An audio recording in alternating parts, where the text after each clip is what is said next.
Hello everyone. I'm playing on ICC, a Blitz game against Jay Bennett. This is Jim's chess channel, and we are doing a collaboration here. Jim's chess channel has many videos on it, over 1,000 videos, pretty impressive, and a ton of tips for beginners, a lot of opening instructions, endgame material, and even though I'm an expert 2084 on here, I have also learned much from Jim's chess channel, so I definitely encourage you to go check his channel out. Now let's see what's going on in this game. We're doing an 8-4 time control, and I'm playing my call a system that me and Booyah have worked on. I need to do some more analysis on. I had set up Ribka earlier today, and I was doing some analysis on the call a knot, this variation, a different variation where black plays c5 at like move 4. But this variation I haven't really done much analysis on, but I get the feeling that this is approximately equal. Uh, I I have a solid pawn structure that is similar to what you would find in the semi-slop. Okay, here we see c5. That is typically played against this system to try and break up my pawns. That is an excellent move by Jay Bennett. I'm going to go ahead and castle. When in doubt, it's always good to develop pieces castle. And I don't want my pawn structure messed up, so I'm just going to leave the tension in the center here and not capture on c5. Okay, I think he should have maintained the tension. Taking releases the tension and allows me to open up the E file. My opponent will not have a lot of space on this E file for his rooks because of the E7 pawn. But my rook will have a ton of space. So I'm going to get just a slight edge in this position from being the only player who can occupy a lot of space on a half open file. Now at some point he might be able to get an f6 and e5, but that is kind of tricky because I'm able to control the e5 square with a lot of pieces. Now I might try knight h5, bishop h2 and then e5, but that doesn't work either. I have one more piece than he does. I'm also counting the pawn. So I have two minor pieces of rook and a pawn guarding e5, which means he needs at least four pieces guarding e5 to try and push it forward. Um, so he abandons that plan and is possibly looking to expand on the queen side. So my opponent here is, quite strong, even though he's only 1400 in Blitz. On ICC, his standard rating is actually 1800, and my standard rating is about 2000. So if you look at the longer time controls, we're close to equal because he's only about 200 points lower than me. So he is a strong player. Uh, so I just want to thank everyone for joining me today and watching this really exciting chess game. Well, it's not really exciting yet, but I can work on that some. Uh, let's play a little bit more aggressively. I'm going to play a4 to try and force him to play a5, and then queen to b3 would be putting some pressure on that knight, and it would tie up his queen to the defense of that knight, and then I can work on creating more pressure. And that's all I'm doing here. I'm just creating some pressure, making his position a little bit uncomfortable. Alright, the next stage is to play knight e5 and place my knight on an excellent outpost. And now I'm also threatening to possibly play knight takes bishop and have the bishop here, which is important in the end game. I have some other ideas. Let's see here. Okay, so he retreats the knight. I see, brought bishop to c6 to defend b7 so that his knight can retreat. Alright. Well, c4 is one idea I have. Firstly, though, I think maybe I need to put some more pressure.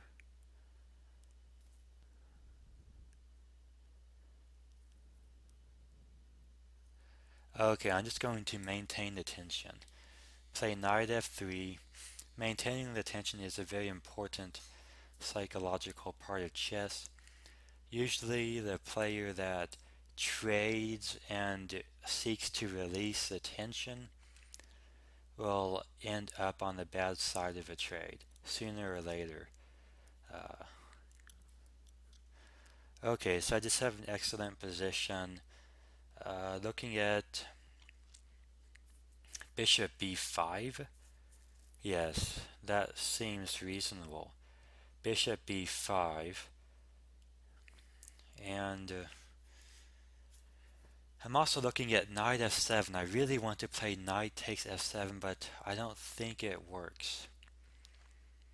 If I had two moves, I could play c4, pawn takes d5, d6, and then I would have a discovered attack on f7 with my queen. But I don't see any way to get that after taking on f7.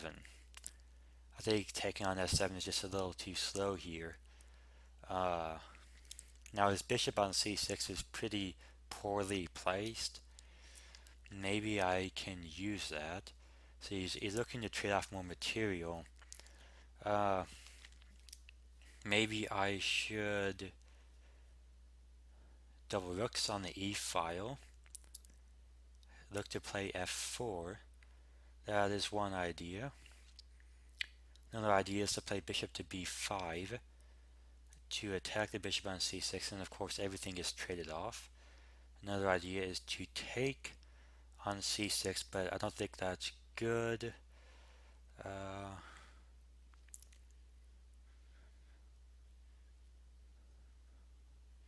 Maybe bishop b5, knight takes knight, bishop takes, and then I take his other bishop, pawn takes.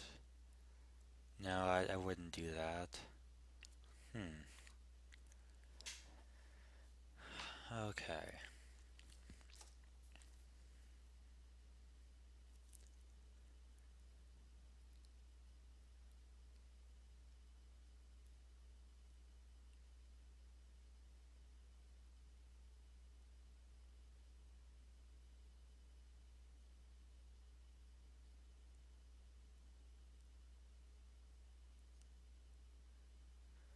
Alright.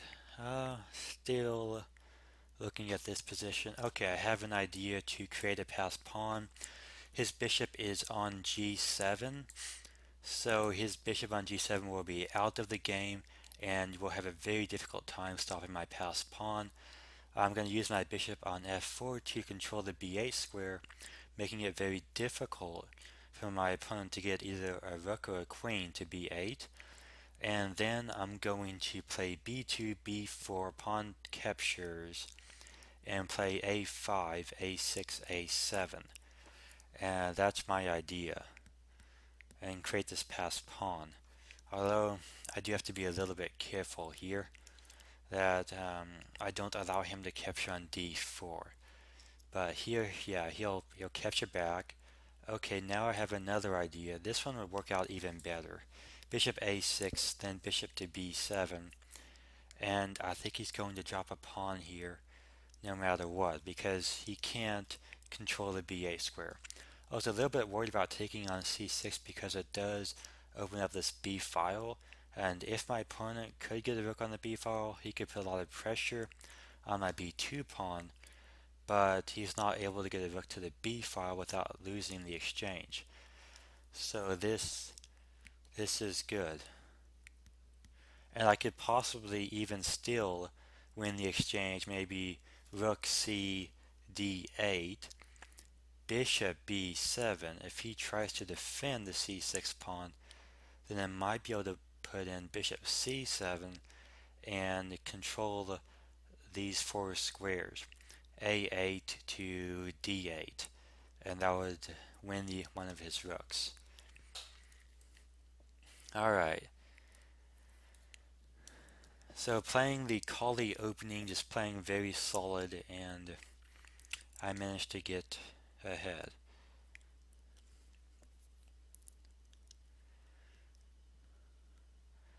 But yeah, go ahead and check out my YouTube chess channel if you want, Chess64. I have put up a lot of in-game studies on Chess64, and they can help you draw games that you're losing. I even have a game or a video on Chess64 where one person has two pawns on the third rank about to turn into a queen in 2 moves, and normally a rook can't stop pawns that are that far advanced that are on the 6th or 3rd rank. But there is one situation, depending on the position of your rook, where you can stop those pawns. And I thought that was very interesting. Okay, see, my opponent is he's very smart here. He's threatening my bishop and threatening to go into bishops of opposite color. If I take on c6, he takes on f4. I exchange a rook and then take the knight on d7. I am up a pawn, but because it's bishops of opposite color, he will probably be able to draw it. Yeah, so that is a tricky situation. If I retreat the bishop, then he might be able to defend the pawn with knight b8.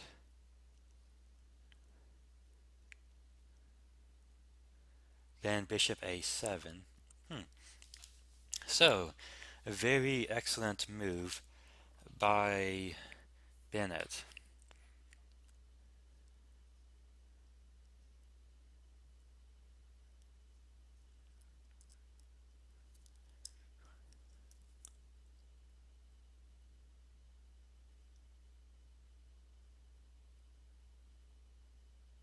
Yeah, I'm still analyzing this. Alright, I have an idea. I'm going to first of all provoke a weakness, try to get him to play f6.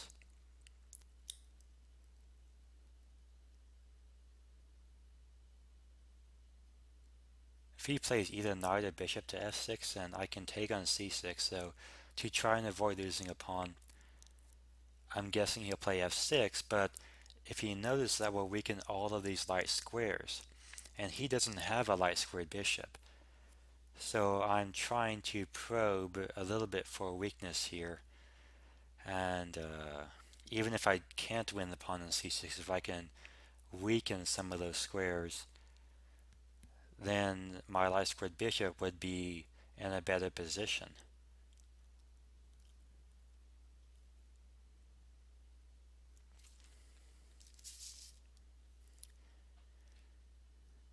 Oh, and also I found a really amazing game played by Magnus, and I'm probably going to analyze that one next week, Wednesday, Thursday. That's typically when I upload YouTube chess videos. I'll analyze the game then, and it has to do with the pawn structure. Oh, pawn structure is very important in chess. In the opening, endgame, middle game. Okay, I don't think rook to b8 was his best move. I thought rook e6 or knight b8. Probably rook e6 and then defending the c6 pawn, but this, I think he is going to run into some trouble here because I capture this pawn, attack his knight, and I have the option of taking on d5 with check, which was why I had uh, weakened his check, king side by forcing f6, was so that I could take that pawn with check.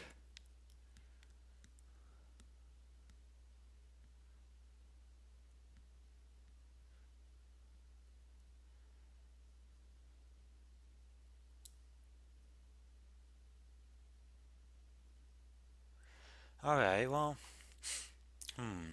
I kind of want to protect the b2 pawn, but if I advance it, I drop the c3 pawn, and then the bishop on c3 would be attacking both of my rooks. So I wouldn't be too happy about that, but I might be able to set a trap. But the trap doesn't quite work. Okay, I kind of want to force his bishop to take on c3. Then I have bishop a6 check, king takes, rook takes e7, bishop takes a1, rook takes d7, and no, he gets a pass pawn, and we have bishops of opposite color, so that doesn't quite work. But I can set him up to play that trap on the next move. I'm going to act like I'm protecting the b2 pawn, so I'm going to feint one direction, and then I'm going to move a completely different direction.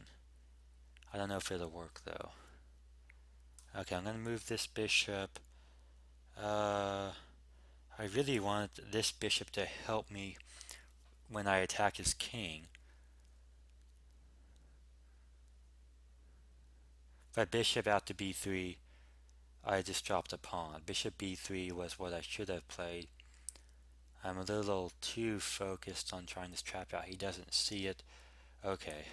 check, And then he blunders. This was, my plan was to take on e7.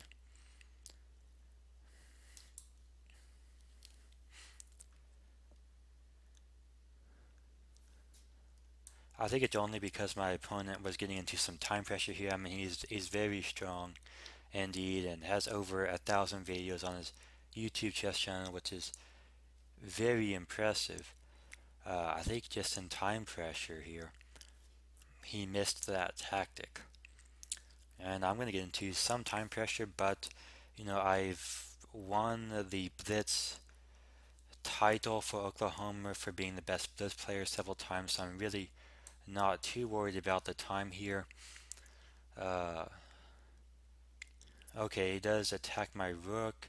That's alright. I'll just move it away, and while I'm moving the rook away, I'm keeping his king from being able to move.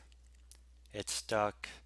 Okay, he captures that. Now I'm going to try to push the king up the board and checkmate it in the middle. He's going to try to keep his king safe. I'll see what happens. So this game really did get exciting. Uh,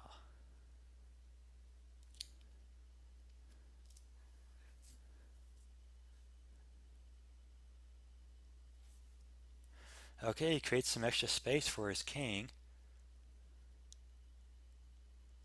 Now what should I do here? Should I be a little bit worried about my king position, or should I push forward? time I warning, think I'll push forward. Let's just take here with the bishop. I have an idea. And I'm going to take with the bishop and then trap his king on these light squares.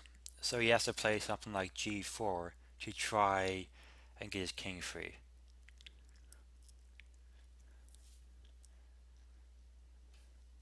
But now I play h4. This is called creating a mating trap, or a mating net.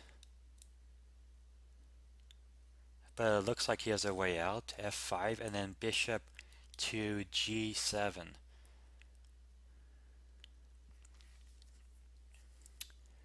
Alright, so it didn't quite work. But let me play this rook over and try to play rook e6 with checkmate, so it'd be difficult to block all of those various threats. check,